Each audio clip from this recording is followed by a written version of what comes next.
Hello guys, in this video we are going to discuss the solution of the problem move all zeros to end. So let us look at the problem statement. The problem statement says given an array ARR, push all the zeros of the given array to the right end of the array while maintaining the order of non-zero element.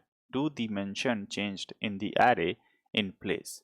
So for instance, if this is the array which is given to us, after pushing all zeros towards the end and maintaining the ordering of the element, the array will look something like this. So that's about the problem statement, folks. Now let us discuss the solution of this problem. So the general idea behind solving this problem is, what we are going to do is, we are going to take two counters I and j. So I is our iterating counter and j points to the position before to which all elements are non-zero.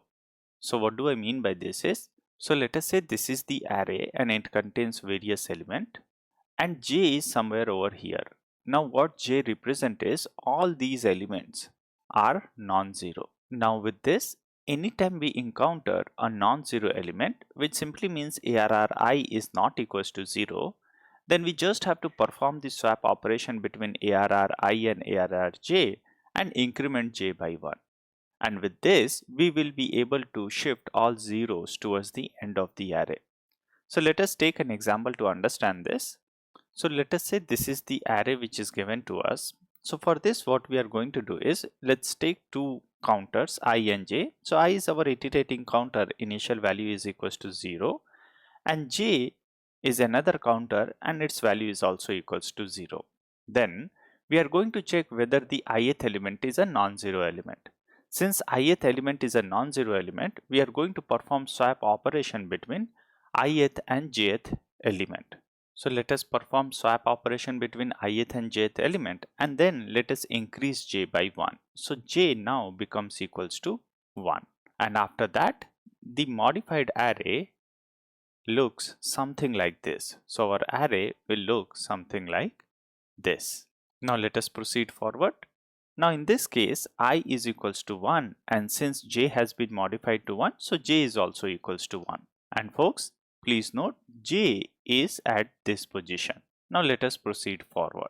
So at this place also we can see ARR I is not equals to 0, because of which we are going to perform swap operation between ARR I and ARR j. So let us perform the swap operation, and after that the array will look something like this. And folks, now j points to this position. So this is where j is.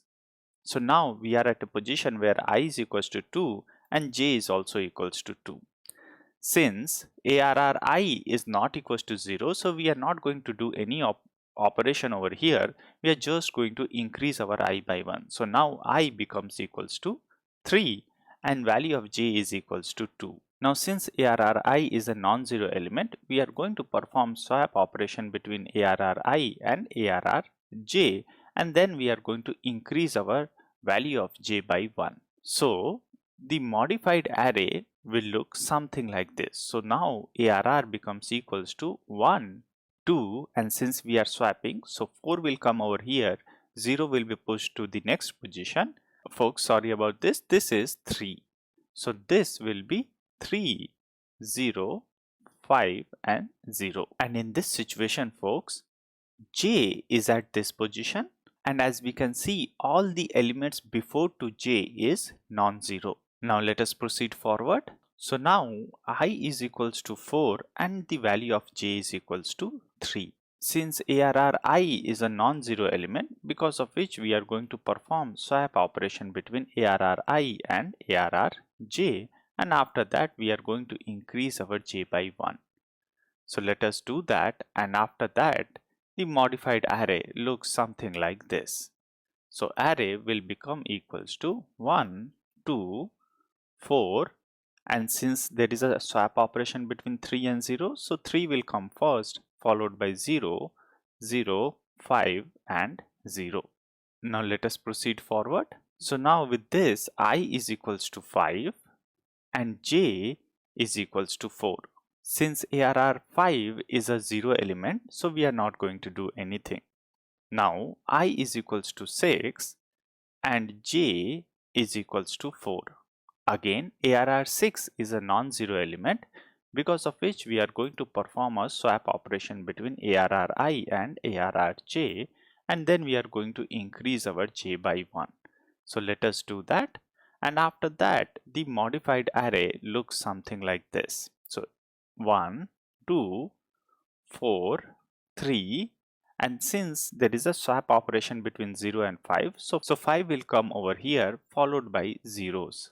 Now let us proceed forward. I is equals to 7, j is equals to 5. Since ARR 7 is a 0th element, because of which we are not going to do anything.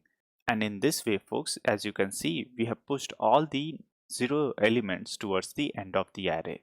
So that's the discussion of solution, folks. Now let us discuss the pseudocode of this problem.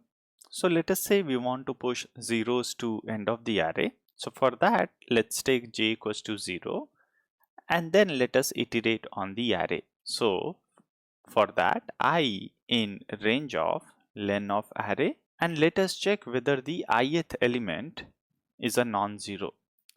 If ith element is a non-zero element, then all we have to do is we have to perform swap operation between ARRI and ARRJ and increase our j by 1. So let us do that. So temp equals to ARRI, ARRI equals to ARRJ, and ARRJ is equals to temp. And then let us increase our j by 1. And in this way, we will be able to push all zeros towards the end of the array.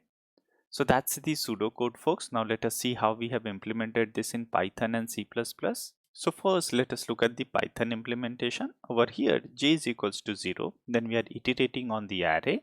If this is a non-zero element, we are performing swap operation between ith and jth element, and we are increasing our j by 1. So that's the Python implementation, folks. Now let us submit our solution. So our Python solution got accepted. Now let us look at the C++ implementation. So the C++ implementation is also the same, folks. J equals to 0, and then we are iterating on the elements of the array. If this is a non-zero element, then we are performing a swap operation between ith and jth element and increasing our j by 1. So that's the C++ implementation, folks. Now let us submit our solution.